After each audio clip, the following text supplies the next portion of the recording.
Driver హత్య కేసులో bail రద్దై Rajahmundry జైల్లో ఉన్న రిమాండ్ ఖైదీ వైసీపీ ఎమ్మెల్సీ అనంతబాబు ఆరోగ్య పరిస్థితిపై కోర్టుకు కాకినాడ జీజీహెచ్ వైద్యుల బృందం నివేదిక ఇచ్చింది.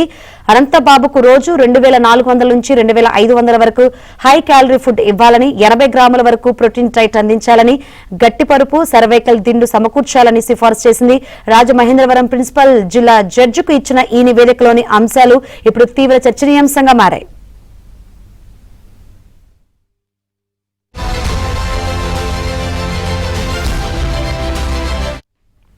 తన వద్ద డ్రైవర్ గా పనిచేసిన సుబ్రహ్మణ్యంను హత్య చేసిన కేసులో అనంతబాబు కొంతకాలం బెయిల్పై బయటే ఉన్నారు.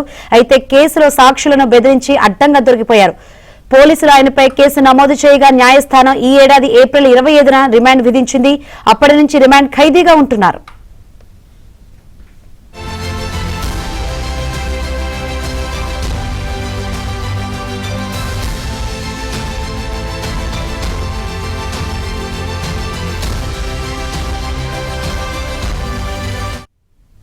తనకు గ్యాస్ట్రిక్ సమస్య, వెన్నునొప్పి ఉన్నాయని, అందువల్ల జైల్లో ప్రత్యేక సదుపాయాలు కల్పించాలని న్యాయస్థానంలో ఇటీవల అనంతబాబు పిటిషన్ దాఖలు చేశారు.